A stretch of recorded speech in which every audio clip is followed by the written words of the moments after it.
ആപ്കി അദാലത്തിൽ ജൻ സ്വരാജ് പാർട്ടിയുടെ സൂത്രധാരൻ പ്രശാന്ത് കിഷോറിന്റെ മേലുള്ള കുറ്റാരോപണം അദ്ദേഹത്തിന്റെ ക്ഷമയില്ലാതായിരിക്കുന്നു എന്നുള്ളതാണ്. പ്രശാന്ത് സാർ, താങ്കൾ ക്ഷമയില്ലാത്തൊരു വ്യക്തിയാണ്, ആത്മവിശ്വാസം ഇല്ലാത്ത വ്യക്തിയാണെന്ന് പറയുന്നു.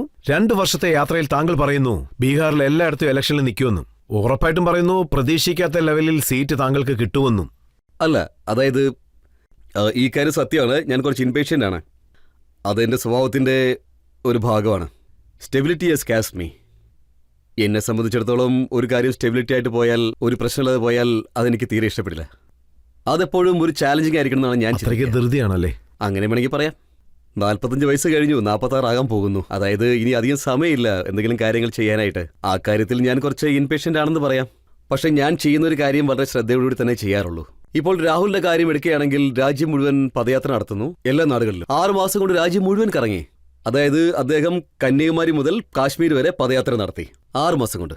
ഞാൻ ഒരു ദിവസം പോലും ബ്രേക്ക് എടുത്തിട്ടില്ല. ഡൽഹിയിൽ 2 ദിവസം വന്നു ലോക്സഭയിൽ. ആ പദയാത്ര ഇലക്ഷൻ കമ്മീഷണർ തടഞ്ഞുകൊണ്ട് ഡൽഹിയിൽ തന്നെ നിന്നു. ഇല്ലെങ്കിൽ ഞാൻ ബ്രേക്ക് എടുക്കുകയില്ല. ബീഹാറിൽ തന്നെ ഉണ്ടായിരുന്നേനെ, അവിടെ തന്നെ ഉറങ്ങിയേനെ. അതും കടന്ന് കഴിഞ്ഞ 2 വർഷത്തിൽ എനിക്ക് 18 നാടുകളിൽ മാത്രമേ പോകാൻ കഴിഞ്ഞുള്ളൂ. അതായത് ആകെ 60%.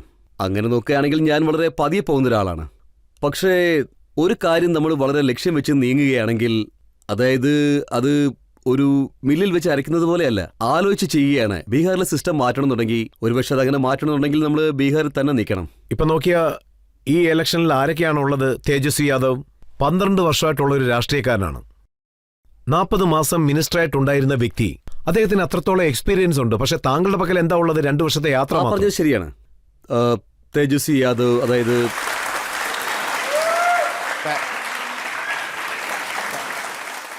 ഒരു കാര്യം നിങ്ങൾ എനിക്ക് ആദ്യമേ തന്നെ പറയണം തോന്നുകയാണ്. തേജസ്വി യാദവിൻ്റെ കൂടെ ഞങ്ങൾക്ക് യാതൊരു വിധത്തിലുള്ള പോരാട്ടവും ഇല്ല. ഈ ജൻസ്വരാജ് കക്ഷി ഉണ്ടായി അത് ഇലക്ഷൻ നിൽക്കുന്ന സമയത്ത് നിങ്ങൾ തന്നെ കണ്ടതല്ലേ. മത്സരം നടക്കുന്നത് NDAയോടൊപ്പം മാത്രമാണ്. BJPയോടും നിതീഷിന്റെ പാർട്ടിയോടൊപ്പമാണ്. ലോക്സഭ ഇലക്ഷനിൽ 176. നമ്മുടെ നിയമസഭയിലേക്ക് NDA വന്നു. അതായത് തേജസ്വി യാദവ് ആൻഡ് ലാലുവിന്റെ പാർട്ടി ഇന്ത്യ മുന്നണി 60 സ്ഥലങ്ങളിൽ മാത്രമാണ് ഈ മുന്നണി ഉണ്ടായിരുന്നത്. 176-ൽ NDAയും ഉണ്ടായിരുന്നു. ഞങ്ങളുടെ മത്സരം NDAയോടൊപ്പം മാത്രമാണെന്ന് ഞങ്ങൾ കരുതുന്നു. വ്യക്തിപരമായ അഭിപ്രായം പറയുകയാണെങ്കിൽ തേജസ്വി യാദവിന് എന്തുമാത്രം എക്സ്പീരിയൻസ് ആണുള്ളത്. ഞാൻ മനസ്സിലാക്കിയിടത്തോളം തേജസ്വി യാദവ് ലാലുവിന്റെ മകനാണെന്ന് പറയും. അതുകൊണ്ട് RJDയുടെ നേതാവായി മാറി. അതുകൊണ്ട് അദ്ദേഹം ബീഹാറിന് തലവനുമായില്ല. ജനങ്ങൾ അദ്ദേഹത്തിന് വോട്ടും ചെയ്തില്ല. അതുമാത്രമല്ല, വ്യക്തിപരമായിട്ട് അദ്ദേഹം ബീഹാറിന് വേണ്ടിയിട്ട് ഒന്നും ചെയ്തിട്ടുമില്ല.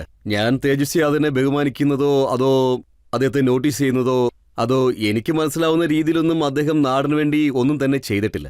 പിന്നെ അദ്ദേഹത്തിന്റെ പഠിപ്പ് നോക്കുകയാണെങ്കിൽ അദ്ദേഹം പിന്നെ... അപ്പോൾ താങ്കൾ എന്താണ് മനസ്സിലാക്കുന്നത്? അച്ഛൻ മുഖ്യമന്ത്രിയായിരുന്നു, അമ്മ മുഖ്യമന്ത്രിയായിരുന്നു, സഹോദരി രാജ്യസഭയിലുണ്ടായിരുന്നു, 2 അമ്മാവന്മാരും പാർലമെന്റിൽ മെമ്പർമാരായിരുന്നു, മറ്റൊരു സഹോദരൻ മന്ത്രിയായിരുന്നു. അത് സത്യമാണ്. ഇതൊരുവിധം ലയബിലിറ്റിയാണ്. ഞാൻ മനസ്സിലാക്കിയിടത്തോളം ഇത് അദ്ദേഹത്തിന്റെ ലയബിലിറ്റിയാണ്.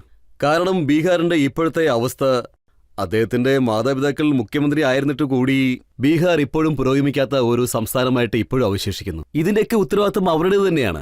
യാതൊരു വിധത്തിലുള്ള പുരോഗതിയില്ല. അദ്ദേഹത്തിന്റെ കുടുംബത്തിൽ 5000 പേരോളം രാഷ്ട്രീയത്തിൽ ഉണ്ടായിരുന്നു. യാതൊരു ക്വാളിഫിക്കേഷനും ഇല്ല. ജസ്റ്റ് അവർ ലാലുവിന്റെ മക്കളായതുകൊണ്ട് തന്നെ അവർക്ക് അത് എതിരായി തീർന്നു. ബീഹാറിൽ അവരെ പറ്റി മാത്രമല്ല, ഞാൻ താങ്കളോട് മറ്റൊരു കാര്യം കൂടി പറയാം. ഞാൻ ജൻസ്വരാജിന്റെ മറ്റൊരു ഭാഗം ഒന്ന് സെർച്ച് ചെയ്ത് നോക്കി. കഴിഞ്ഞ 30 വർഷങ്ങളായിട്ട് എത്ര പേര് MLA MP ആയിക്കോട്ടെ, അവർ ഏത് പാർട്ടി ആയാലും സാരമില്ല, കോൺഗ്രസ് ആയാലും BJP ആയാലും അതുപോലെ RJD ആണെങ്കിലും എല്ലാം സെർച്ച് ചെയ്ത് നോക്കിയപ്പോ കഴിഞ്ഞ 30 വർഷങ്ങളായിട്ട് 1200 കുടുംബങ്ങളാണ് ബീഹാറിലെ MLA MP ആയിരിക്കുന്നത്. അതാണ് ശരിക്കുള്ള സത്യം. നിങ്ങളൊന്ന് ആലോചിച്ച് നോക്കണം. 13 കോടി ജനങ്ങളുള്ള ബീഹാറിലെ 3.5 കോടി ജനങ്ങൾക്ക് താമസിക്കാൻ പറ്റുന്ന സിറ്റുവേഷനിൽ വെറും 1200 കുടുംബങ്ങളിൽപ്പെട്ട ആൾക്കാർ മാത്രമാണ് MLA MP ആയിരിക്കുന്നത്.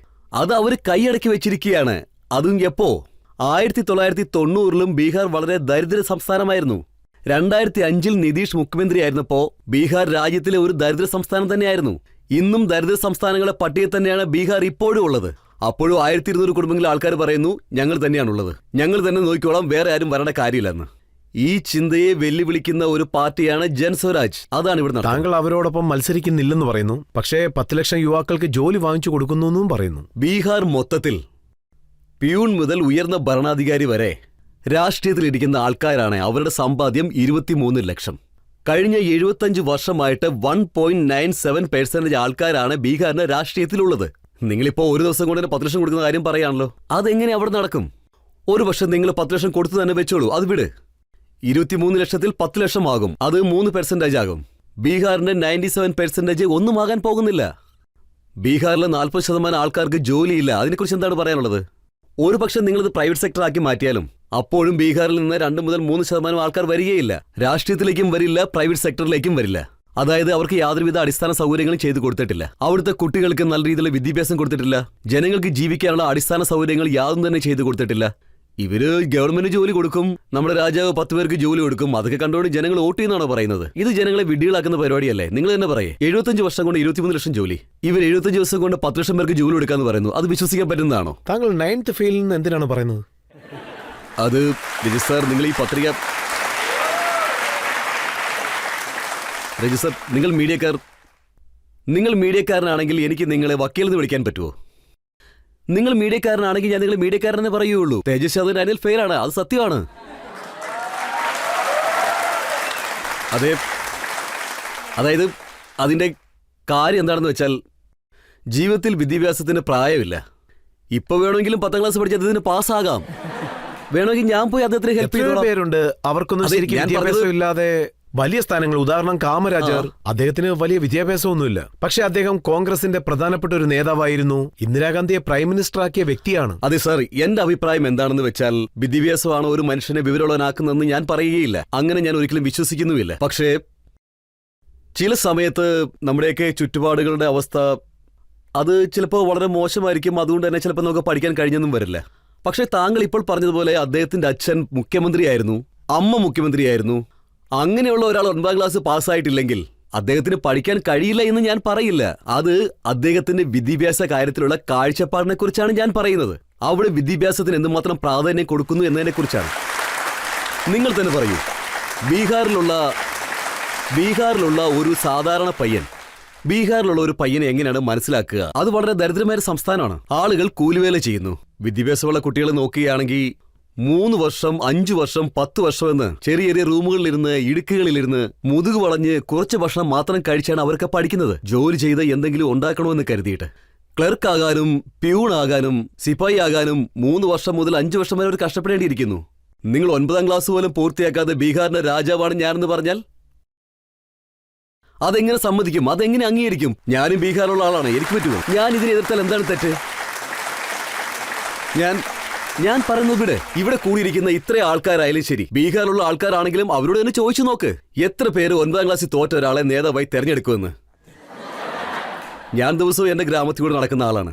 എന്റെ ഗ്രാമത്തിലുള്ള ജനങ്ങളോട് ഞാൻ ഇതുതന്നെയാണ് പറയുന്നത്. ഇപ്പോഴൊക്കെ അദ്ദേഹം താങ്കളെക്കുറിച്ചാണ് അഭിപ്രായം പറയുന്നത്. ഈ പ്രശാന്ത് കിഷോറിന് നല്ല വിദ്യാഭ്യാസമുണ്ട്. അദ്ദേഹം ഇവിടെയുള്ള ഡേറ്റ അവിടെ കൊടുക്കുന്നു, അവിടെയുള്ള ഡേറ്റ മാറ്റുന്നു. അതെ, എനിക്ക് അല്പം വിദ്യാഭ്യാസമൊക്കെ ഉണ്ട്. നിങ്ങളൊന്ന് നോക്കൂ. ആദ്യമൊക്കെ ഈ പ്രശാന്ത് കിഷോർ ആരാണെന്ന് ചോദിക്കുമായിരുന്നു. ശരി, ഇപ്പൊ ഇവന് വിദ്യാഭ്യാസം ഉണ്ടെന്ന് എല്ലാവരും പറയുന്നു. മോഷണമോ തെറ്റായ പ്രവർത്തനങ്ങളോ ഒന്നുമില്ലല്ലോ, യാതൊരു മാഫിയയിലും ഇല്ല. ഞാനൊരു ക്രൈം ചെയ്ത് ജയിലിലും പോയിട്ടില്ല, കാലിത്തീറ്റ കുംഭകോണം നടത്തി ജയിലിലും പോയിട്ടില്ല.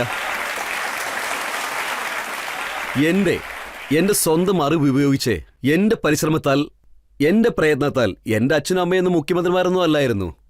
ഞാൻ ബീഹാറിലെ ഒരു ഗവൺമെന്റ് പള്ളിക്കൂടത്തിലാണ് പഠിച്ചത്. അതുപോലെ ഒരുപാട് കഷ്ടപ്പാടുകൾ സഹിച്ചിട്ടുണ്ട്. ചാക്കിന്റെ പുറത്തിരുന്നാണ് പഠിച്ചത്. അവിടെ നിന്നും വിദ്യാഭ്യാസത്തിന്റെ പിൻബലത്താൽ ഞാൻ ഇവിടം വരെ എത്തിയിട്ടുണ്ടെങ്കിൽ, നാട്ടിലെ വലിയ വലിയ ആൾക്കാരെന്ന് ധരിച്ചിരിക്കുന്നവർക്ക് ഇത് വലിയ ബുദ്ധിമുട്ടായി തോന്നുന്നുണ്ടെങ്കിൽ, എന്നെക്കുറിച്ച് മനസ്സിലാക്കുന്ന ആൾക്കാർ എന്നോട് സജഷൻ ചോദിക്കുന്നതിൽ യാതൊരുവിധ തെറ്റുമില്ല. ഇതെല്ലാം സരസ്വതി ദേവിയുടെ അനുഗ്രഹം മാത്രമാണ്. ഞാൻ സരസ്വതി ദേവി വണങ്ങുന്ന ഒരാളാണ്. എന്നാൽ സരസ്വതി ദേവിക്കും എനിക്കും യാതൊരു ബന്ധവും ഇല്ലെന്ന് പറയുന്ന ആൾക്കാരോട് ഞാൻ എന്തിനു വാദിക്കണം? പറയൂ രജിസ്റ്റർ. ഈ പറയുന്നതൊക്കെ, അതിപ്പോ നിങ്ങൾ തേജസ്വി യാദവിനെ കുറിച്ച് പറഞ്ഞു. അതായത് എന്റെ എക്സിസ്റ്റൻസ് തന്നെ സരസ്വതി ദേവിയാണ്. എന്റെ അടുത്ത് മറ്റൊന്നുമില്ല, മറ്റൊരു ജാതിയില്ല, എന്റെ അടുത്ത് ഒരുപാട് കാശില്ല, വലിയ കുടുംബമില്ല, പേരും പ്രശസ്തിയില്ല, വിദ്യാഭ്യാസം മാത്രമേ ഉള്ളൂ. പക്ഷെ അദ്ദേഹത്തിന്റെ അടുത്ത് എല്ലാം ഉണ്ട്, പക്ഷെ വിദ്യാഭ്യാസം മാത്രമില്ല. സാർ, അവരെന്താണ് പറയുന്നത് വെച്ചാൽ താങ്കൾ ബീഹാറിൽ വരുമ്പോൾ എയർ കണ്ടീഷൻ ടെന്റിലാണ് താമസിക്കുന്നത്, കാരവാനിലാണ് യാത്ര ചെയ്യുന്നത്, തന്നെ മാക്സിമം ഹൈലൈറ്റ് ചെയ്യുന്നു. പക്ഷെ ബീഹാറിൽ ഇത് വെച്ച് ഒന്നും ചെയ്യാൻ പറ്റില്ലെന്നാണ് പറയുന്നത്. അദ്ദേഹത്തിന് ബീഹാറിനെ കുറിച്ച് വളരെ നന്നായിട്ട് അറിയാം. പക്ഷേ തേജസ്വി യാദവിന് ഞാൻ ഇടയ്ക്കിടയ്ക്ക് ചില വെല്ലുവിളികൾ കൊടുത്തുകൊണ്ടേ ഇരിക്കാറുണ്ട്. ഞാൻ നിയമസഭയിൽ നിൽക്കുന്ന സമയത്ത് അദ്ദേഹം എന്താണ് പറഞ്ഞതെന്ന് വെച്ചാൽ ആ സമയത്ത് നിതീഷ് സാറിന്റെ മുന്നണിയിൽ ചേർന്ന് അദ്ദേഹം മുഖ്യമന്ത്രിയായി മാറി. നിയമസഭയിൽ നിന്ന് അദ്ദേഹം എന്താണ് പറഞ്ഞതെന്ന് വെച്ചാൽ സോഷ്യലിസം എന്ന് പറയുന്നത് ഞങ്ങളുടെ പൂർവികന്മാരുടെ പാരമ്പര്യമാണ്, അതങ്ങനെ വിട്ടുകൊടുക്കാൻ പറ്റുമോ, അത് ഞങ്ങളുടെ അധികാരമാണെന്നാണ്. ഞാനിപ്പോൾ 2 ദിവസം മുമ്പ് പറഞ്ഞതേ ഉള്ളൂ. ഈ സോഷ്യലിസം എന്ന് പറയുന്നത് എങ്ങനെയാണ് നിങ്ങളുടെ മാത്രം സ്വന്തമായത്? നിങ്ങൾക്ക് ആ സോഷ്യലിസം എന്ന് പറഞ്ഞാൽ എന്താണെന്ന് അറിയില്ല. ശരി, നേരത്തെ അറിയില്ല, ഇപ്പോൾ ഒരു ട്യൂഷൻ വെച്ച് പഠിച്ചോളൂ. 10 ദിവസം ട്യൂഷൻ എടുത്ത് പഠിക്കേ, അതിനുശേഷം മീഡിയയുടെ മുന്നിൽ വന്ന് സോഷ്യലിസം എന്താണെന്ന് വിശദീകരിക്കുക. അതായത് ഞാനിപ്പോ മീഡിയയുടെ മുന്നിൽ ഇരുന്നാണ് ഈ പറഞ്ഞുകൊണ്ടിരിക്കുന്നത്. 10 ദിവസമോ 15 ദിവസമോ 1 മാസമോ ട്യൂഷൻ എടുത്ത് പഠിക്കേ, എല്ലാ വിവരമുള്ള ആൾക്കാരുടെ അടുത്ത് സംസാരിക്കേ, എന്നിട്ട് സംസാരിക്കാൻ തയ്യാറാകെ. അങ്ങനെ ഒരു 5 നിമിഷം മീഡിയയുടെ അടുത്ത് സോഷ്യലിസത്തെ കുറിച്ച് സംസാരിക്കാൻ നിങ്ങൾ തയ്യാറായിക്കോളൂ. അതെങ്ങനെ സോഷ്യലിസം അവരുടേത് മാത്രമാകും? ഓക്കെ, സോഷ്യലിസം ലോകിയ സാറിന്റേതാണ്, സമാജ്വാദി പാർട്ടി ജയപ്രകാശിന്റേതാണ്, സോഷ്യലിസം മധ്യവർഗത്തിന്റേതാണ്, സോഷ്യലിസം ജോർജ് ഫെർണാണ്ടസിന്റേത് കൂടിയാണ്. അതെപ്പോ മുതലാണ് ഇവരുടെ മാത്രം സോഷ്യലിസമായി മാറിയത്? സോഷ്യലിസത്തെ കുറിച്ച് ഒന്നും അറിയാത്ത ആൾക്കാരാണ് അതിനെക്കുറിച്ച് സംസാരിക്കുന്നത്. ഇനിയെങ്കിലും താങ്കളുടെ സോഷ്യലിസം അവർ മനസ്സിലാക്കുവോ? നന്ദി പ്രകടിപ്പിക്കാൻ വേണ്ടി ബീഹാറിൽ അവർ യാത്ര ചെയ്യുന്നു. അതായത് ഈ ജൻസ്വരാജിന് ഇത് തന്നെയാണ് ഏറ്റവും വലിയ വെല്ലുവിളി എന്ന് ഞാൻ പറയും. അതായത് നമ്മളുടെ ഈ തിരഞ്ഞെടുപ്പിന് മുമ്പായിട്ട് എപ്പോഴും ജാതി, അതുപോലെ ഈ BJP പേടിയൊക്കെ കാണിക്കുന്ന ആൾക്കാരെ ഇപ്പോ വീട് വിട്ട് വെളിയിൽ പോയി യാത്ര ചെയ്യുന്നില്ലേ? ചെയ്യട്ടെ, മനസ്സിലാക്കട്ടെ. അതുമാത്രമല്ല, യാത്രകളിൽ ചില നിബന്ധനകളും ഉണ്ട്. അതായത് ഈ പച്ച തലപ്പാവ് കിട്ടിയവര്, അതായത് ഈ RJD-ക്കാര്, അതവര് തലയിൽ കെട്ടാൻ പാടില്ല, തോളിലിടാനാണ് പറയുന്നത്. അത് ഈ തലപ്പാവ് കിട്ടുന്ന കാര്യത്തിൽ അവരൊരു കാര്യം ക്രിയേറ്റ് ചെയ്തിരുന്നു. ഞങ്ങളും പറഞ്ഞു അത് മാത്രമേ ചെയ്യാൻ പറ്റുള്ളൂ എന്ന്. നിന്നുകൊണ്ട് തലപ്പാവ് കിട്ടിക്കൊണ്ട് ജനങ്ങളെ പേടിപ്പിച്ച് ഇങ്ങനെയൊന്നും ചെയ്തുകൊണ്ട് ബീഹാർ മാറാൻ പോകുന്നില്ല. ബീഹാറിന്റെ യങ്സ്റ്റേഴ്സ് ഇതൊന്നും അംഗീകരിക്കാൻ പോകുന്നില്ല. കഴിഞ്ഞ 30 വർഷങ്ങളായിട്ട് നിങ്ങളും നിങ്ങളുടെ അച്ഛനും പിന്നെ നിതീഷുമാണ് ഭരണം നടത്തിക്കൊണ്ടിരുന്നത്. ബീഹാറിന്റെ അവസ്ഥ ഞങ്ങൾ കണ്ടുകൊണ്ടിരിക്കുകയാണ്. ഞങ്ങൾക്ക് തേജസ്വി യാദവിനെ കുറിച്ച് യാതൊരു വിഷമവും ഇല്ല. ഞങ്ങൾ ആരെ എതിർക്കാൻ പോകുന്നില്ല. ഞാൻ തേജസ്വി യാദവിനെ എതിർക്കുന്നില്ല, അതുപോലെ BJP-യെയും പിന്നെ നിതീഷിനെയും. ഞാൻ എപ്പോഴും ബീഹാറിനെ സപ്പോർട്ടായിട്ടിരിക്കുകയാണ്. ബീഹാർ എങ്ങനെയെങ്കിലും മാറണം. എന്ത് മാറ്റം ഉണ്ടായാലും ശരി, നല്ല മാറ്റം ഉണ്ടാകണം. പിന്നെ രജിസാർ, ഞാൻ മറ്റൊരു കാര്യം കൂടെ പറഞ്ഞിട്ടുണ്ട്. നോക്ക്, ഞാനൊരു നേതാവൊന്നുമല്ല. ഈ നാട്ടിൽ ഞാൻ എങ്ങനെയാണ് തിരിച്ചറിയപ്പെടുന്നത്? ഇയാൾ രാഷ്ട്രീയ പാർട്ടികളെ സഹായിക്കുന്നു, ഇലക്ഷനെതിരെ തെരഞ്ഞെടുക്കപ്പെടാൻ സഹായിക്കുന്നു. അതുകൊണ്ട് ഞാൻ ബീഹാറിലെ ജനങ്ങളോട് പറയാൻ ആഗ്രഹിക്കുന്നത്, നിങ്ങൾ പാർട്ടി ഉണ്ടാക്കി, ഞാൻ നിങ്ങളെ സഹായിക്കാം. മറ്റുള്ളവരെ ജയിക്കാൻ സഹായിക്കുന്ന പോലെ ഞാൻ നിങ്ങളെ ജയിക്കാൻ സഹായിക്കാം. RJD-യുടെ നേതാവില്ലേ ജഗദാനന്ദ് സിംഗ്, അദ്ദേഹത്തിന്റെ തൊഴിലാളികൾക്ക് അദ്ദേഹം ഒരു ലെറ്റർ എഴുതിയിരിക്കുകയാണ്. അതിലെഴുതിയിരിക്കുന്നത് പ്രശാന്ത് കിഷോറിന്റെ ജൻസ്വരാജ് പോകാൻ പാടില്ല, അദ്ദേഹത്തിന്റെ പിന്നിലുള്ളത് BJP-യാണ്, താങ്കൾ BJP-യുടെ B ടീമാണെന്നും പറഞ്ഞു. കണ്ടില്ലേ, വീണ്ടും അതേ കാര്യം തന്നെ. ഇതുവരെ പ്രശാന്ത് കിഷോർ ആരാണെന്നാണ് പറഞ്ഞത്? അയാളുടെ ഡാറ്റാസ് ഒക്കെ ഇവിടുന്ന് അവിടെ കൊടുക്കുന്ന ഒരാളാണ്, അയാളൊരു വലിയ ബിസിനസ്മാൻ ആണെന്ന് പറയുന്നു. ജൻസ്വരാജിനെ പറ്റി പറഞ്ഞില്ലേ? ഞാൻ ജൻസ്വരാജ്പ്പെട്ട ഒരാളാണ്. നിങ്ങൾ ഇത് വിട്ടിട്ട് RJD പോകണമെന്ന് ഞാൻ പറഞ്ഞില്ലല്ലോ. അവരാണ് ലെറ്റർ എഴുതുന്നത്.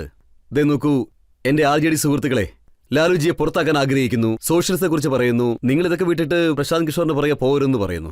നിങ്ങൾ ഇതേക്കുറിച്ചൊന്ന് ആലോചിച്ച് നോക്ക്. വളരെ പവർഫുള്ളായ പാർട്ടി എന്ന് പറയുന്ന ആൾക്കാര്, ജൻസ്വരാജ് ഇപ്പോഴും ഒരു രാഷ്ട്രീയ പാർട്ടി അല്ല. Jan Swaraj October 2-ാം തീയതിയെ party ആകുകയുള്ളൂ. ഇപ്പോൾ അവിടെ റൂളിംഗ് പാർട്ടി ആയിട്ടുള്ളത് JDU-യും BJP-യാണ്. അത് മാത്രമല്ല RJD അവിടെ പ്രിൻസിപ്പൽ പൊസിഷനാണുള്ളത്. ഈ പാർട്ടിയിലുള്ള ആൾക്കാർ, ആയിരക്കണക്കിന് ആളുകൾ ആ പാർട്ടി വിട്ടിട്ട് ജൻസ്വരാജിൽ ചേരാൻ പോവുകയാണ്. ഇപ്പോഴും പാർട്ടി രൂപീകരിച്ചിട്ടേ ഇല്ല. ചരിത്രത്തിന്റെ ഒരു ഹിസ്റ്ററിയിൽ നിങ്ങൾക്ക് ഇതുവരെ ഇത് കാണാൻ കഴിയില്ല. ഏത് പാർട്ടിയാണോ ഭരണത്തിലുള്ളത്, ബാക്കിയുള്ള പാർട്ടികളൊക്കെ അവരുടെ അടിമത്തത്തിലായിരിക്കും. ഭരിക്കുന്ന പാർട്ടി വിട്ടിട്ട് ആരെങ്കിലും പ്രതിപക്ഷത്ത് പോയി ചേരുമോ? അത് രണ്ടുമല്ലാതെ നിങ്ങളിപ്പോൾ ഒരു ലെറ്ററിനെ കുറിച്ച് പറഞ്ഞില്ലേ? 100 കണക്കിന് ആൾക്കാർ ഇപ്പോൾ പാർട്ടി വിട്ടിട്ട് ജൻസ്വരാജിലേക്ക് ചേരാനായി വന്നിരിക്കുക. ജൻസ്വരാജ് അവർക്കൊന്നും കൊടുത്തിട്ടല്ല അവരിങ്ങോട്ട് വരുന്നത്.